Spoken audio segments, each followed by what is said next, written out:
그 메모 얘기 조금 더 여쭤보겠습니다. 그날 밤에 여인영한테 명단을 듣고 이제 그 보좌관한테 정사하라고 지시를 하셨다는 거 아닙니까? 네, 그게 원래 처음에 증인이 여인영하고 통화하면서 받아 적은 거는 포스트잇 같은 메모지는 맞습니까? 아닙니다. 포스트잇이라고 지난번에 음. 원장님이 말씀하셨던 것 같은데 포스트잇 아닙니다. 포스트잇 아니에요? 그냥 하얀 종이였던 것 같습니다. 예. 그러면 거기에 적혀 있는 걸 보고 보좌관이 정서를 했다는 건데 그 처음 정서한 버전이 너무 빽빽하게 돼 있었다는 겁니까? 그렇습니다. 두 장으로? 예, 두 장. 메모지에 두 예, 장으로. 예.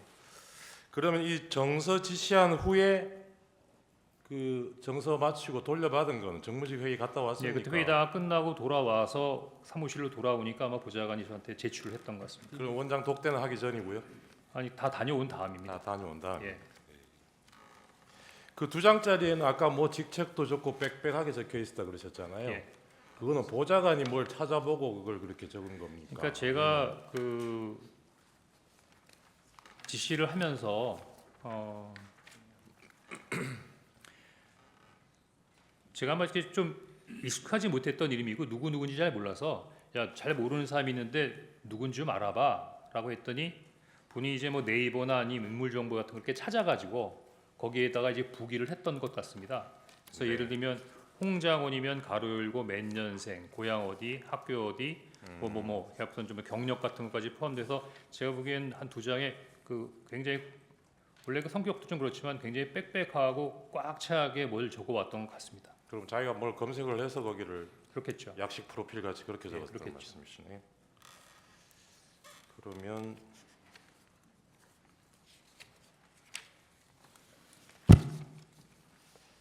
아까 대통령한테 그날 처음 전화 받았을 때 있잖아요. 네, 이게 전화를 드린 거죠. 처음에는 못 받았고 대통령이 전화했을 때는 못 받았고 8시 22분에는 제가 전화를 드린 드렸고요. 거죠, 그죠? 그때 예, 그때 이제 첫 통화를 하신 거 아닙니까? 네, 그때 대통령이 증인한테 원장은 미국 가 계시죠? 뭐 이런 질문을 하던가요? 그 내용은 기억 안 납니다. 그 아까도 뭐 잠깐 얘기가 나왔는데 그 원장한테 처음 보고할 때 대통령이 원장은 미국 가 계신 줄 아셨나 봅니다. 이렇게 얘기를 하셨다고 그렇습니다. 그랬잖아요. 예.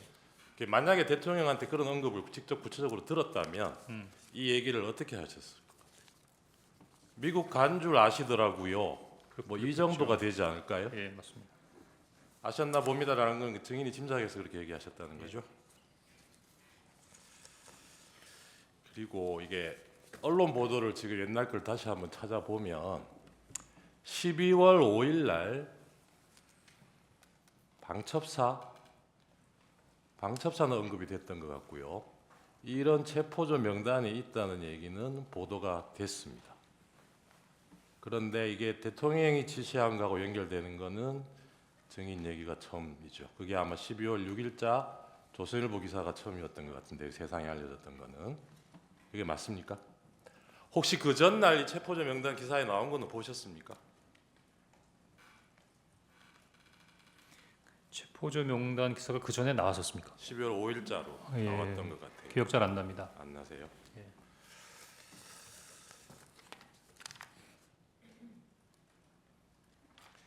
그 아까 박선원 의원하고 카톡 주고받고 사진 보내주고 하셨던 거는 그게 직접 만났다는 얘기는 제가 지난번에 그 아마 안 만났습니다. 예 조태영 증인 신문 때 재판관님이 물어보셔가지고 저도 그때 상대방 그 신문사항이 워낙 늦게 나와가지고 급하게 사실 확인을 하느라고 소추위원실을 통해서 확인을 해보니까 그날 뭐 말씀하셨던 대로 그 다른 일정이 있어서 정보위 설명 때는 박선원 의원이 원래 간사인데 못 오셨고 네. 그래서 나중에 나한테도 설명을 해달라 요청을 해서 네. 그래서 저는 그 부분을 이제 당연히 뭐 만나서 설명을 들었겠거니 하고 그렇게 말씀을 드렸던 건데 그건 제가 좀 오해가 있었던 부분이고 만나지는 않고 카톡으로 받고 사진도 카톡으로 보내주셨다는 거죠. 그렇습니다. 네.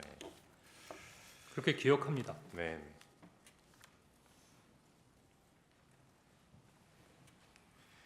증인 처음에 대통령한테 전화 받고 이번 기회에 싹 다 잡아들여라. 대상은 특정이 안 된 채로 그 얘기를 듣고 여인영하고 통화하기 전에는 검찰에서 어떻게 진술하셨냐면 이게 대상이 짐작으로는 반국가 세력 뭐 그런 간첩단이나 이런 사건이 터졌나 있었나 방첩사에서 그렇게 짐작하셨다고 얘기를 하셨어요. 예, 방첩사에 사건이 있는가 그렇게 생각했습니다. 방첩사에. 예. 그런데 그날은 아마 그럴 경황이 없었을 테고 나중에라도 이 대통령 비상계엄 선포하는 대국민 담화문 찬찬히 한번 보신 적 있습니까? 그 외에도 여러 가지 일들이 많아서 담화물을 챙겨볼 수 있는 기회는 없었습니다. 지금이라도 한번 보십시오. 보면 예, 계엄 선포 이후로 반국가 세력이라는 말을 한 4-5번 쓰고 있습니다. 그리고 어떤 때는 국회라고 하기도 하고 민주당이라고 하기도 하고 어떤 대목에는 반국가 세력 앞에 종북이라고 붙여져 있어요. 이 반국가 계엄 선포문하고 연결시켜 보면 증인이 처음에 그 짐작했던 반국가 세력이 여인영한테 들은 명단하고 다른 얘기가 아닌 것 같거든요. 그런 생각은 안 해보셨어요?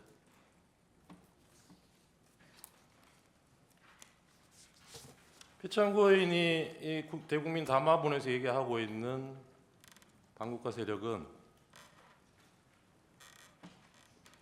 글쎄 그 증인은 뭐 그 당시에는 그걸 모르셨다니까 나중에라도 한번 보시고 예, 그렇게 판단해 하겠습니다. 보십시오. 네.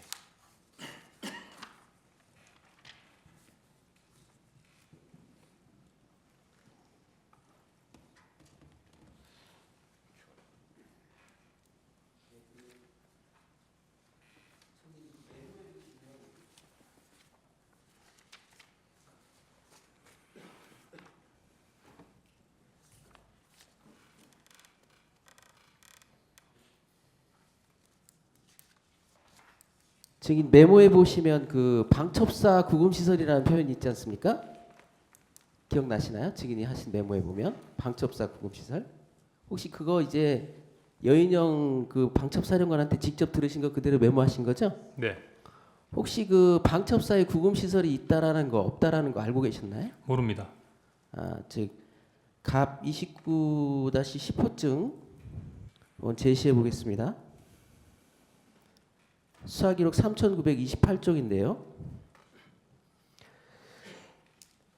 그대로 읽어드리고 나면 이게 김대우 방첩 수사단장 진술조서인데요. 그리고 나서 사령관님이 저한테 구금시설이 어디 있냐면서 방첩사에 구금시설이 있냐고 물어보았습니다. 이런 표현이 있습니다. 이걸로 보면 이제 증인께서 기재한 그 부분을 듣고 기재했다라고 보이는데 특별히 이 부분에 대해서 기억이 있으십니까? 방첩사 구금시설 이 부분에 대해서.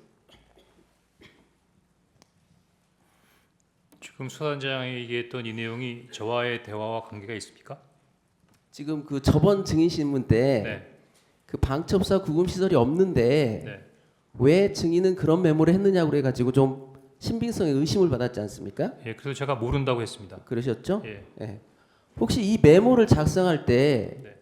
그 체포자 명단에 대해서 여인영 사령관 말고 네, 다른 분한테 혹시 들은 것은 있나요? 체포자 명단 관련돼서는 예. 여인영 사령관에게만 들었습니다. 혹시 그 증인은 메모에 정청래 사법위원장하고 권순일 그 대법관이 전 대법관이 같이 기재되어 있는데요. 같이 네. 그 부분 혹시 정확히 기억하시나요? 지금 죄송합니다만 질문을 한번 다시 해주겠습니다. 메모에 보면 네네. 권순일 그 전 대법관하고 네. 그다음에 정청래 사법위원장이 같이 기재되어 있습니다. 네네. 근데 이제 다른 많은 메모들이 있는데 네. 이 두 분이 같이 기재되어 있거나 네. 같이 언급된 수사 기록이 없어서 그래요.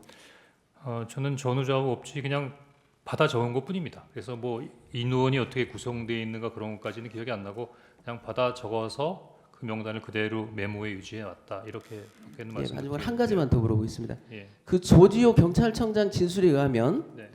체포자 명단이 처음에 15명이라고 했고 네. 그 이후에 한동훈 대표가 추가돼서 최종적으로 16명이 정리됐다고 해요. 네. 근데 증인 메모에 보면 16명인가 14명인가 둘 다 기록돼 있고 네. 오히려 16명이 삭제됐는데 네. 혹시 검찰 조사를 받으면서 네. 그 명단이 정확한지에 대해서 검사하고 좀 의견 교환이 있었나요? 아닙니다. 전혀 없었나요? 예. 그런데 16명인 걸로 혹시 오해한 특별한 이유가 있나요? 제가 첫 번째 메모를 하고 두 번째 메모를 옮겨서 다시 한번 복기를 하는 과정에 제가 말씀드렸지만 4일 오후에 이렇게 쭉 보다 보니까 그 다음날 굉장히 바쁘게 지나갔지 않습니까? 근데 12명의 명단은 확보가 돼 있어요. 근데 2명은 확실히 들었어요. 근데 12명의 명단도 한 10명 정도밖에 안 적었기 때문에 10명 적고 생각나는 거 2명 더 적고 2명은 생각이 잘 안 나고 근데 가만히 생각해 보다 보니까 그 순서로 뭐 그 이후에 몇 번 더 있었던 것 같은 그 잔상이 좀 남았던 것 같아서 혹시라도 내가 지금 현재 기억하는 건 14명인데 16명까지도 불러준 게 아닐까라고 추정했던 겁니다. 그러니까 그때 이제 여인영 방첩 사령관으로부터 들은 명단이 네. 혹시 16명이 아닐까라고 본인 스스로 그렇게 생각한 적이 있었다는 거죠? 예, 그런 생각한 적이 있었습니다. 네, 이상. 예. 아까 피천구인 대리님께서 이 메모를 그 다음 날 다시 작성하고 한 게 비상계엄은 이미 해제됐는데 그래서 이걸 다시 사용할 일도 이용할 일도 없을 것 같은데 왜 그런 작업을 했느냐 이런 취지로 물으셨는데 이게 비상계엄이 해제됐다고 해서 대통령이 이런 사람들 체포 지시한 일도 없어지는 건 아니겠죠. 예. 그게 나중에 이 무렵에 증인이 벌써 이걸 세상에 알려야겠다는 생각을 하셨는지는 모르겠는데 나중을 위해서 기록을 하는 의미는 충분히 있었을 것 같은데 그런 의미로 하셨던 거 아닌가요?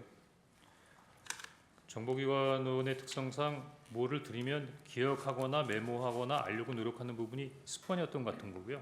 네. 또 정보 수집을 하는 부분의 모든 부분이 이 정보 수집을 하면 요 다음에 뭘 해야겠다라는 부분에 있어 생각을 하고 하는 건 아니니까 네. 어떻게 보면 그냥 들었던 부분에 특이하면 메모해 놓고 알겠습니다. 이랬던 부분이 아닌가 싶습니다.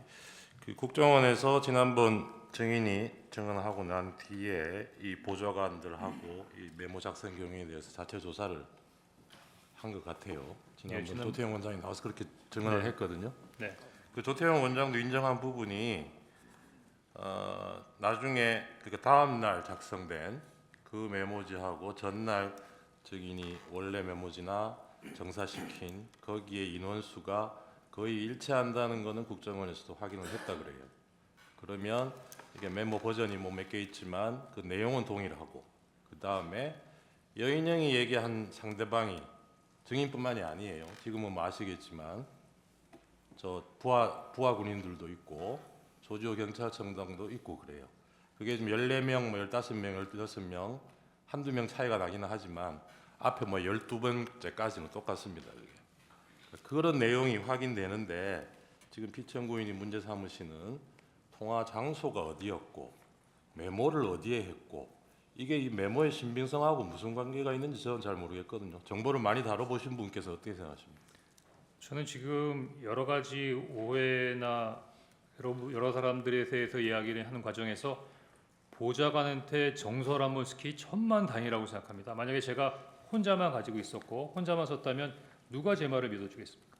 도리어 이번에 그 국정원장께서 저희 보좌관들을 조사하는 과정에서 이게 명단을 받던 사람의 어떤 증인이 나온 것 같다는 생각이 들고요.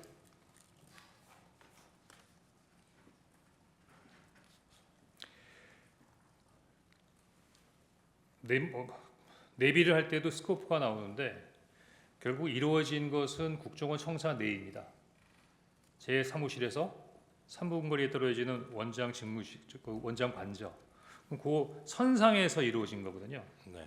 그러면 시간은 그 통화 내역으로 정해져 있기 때문에 이미 정해져 있고 사무실에서 관저현관까지 그 짧은 기간의 거리 내에서 이루어졌다면 그 어디서 이루어졌다 하더라도 크게 놀랄 일은 아니지 않습니까?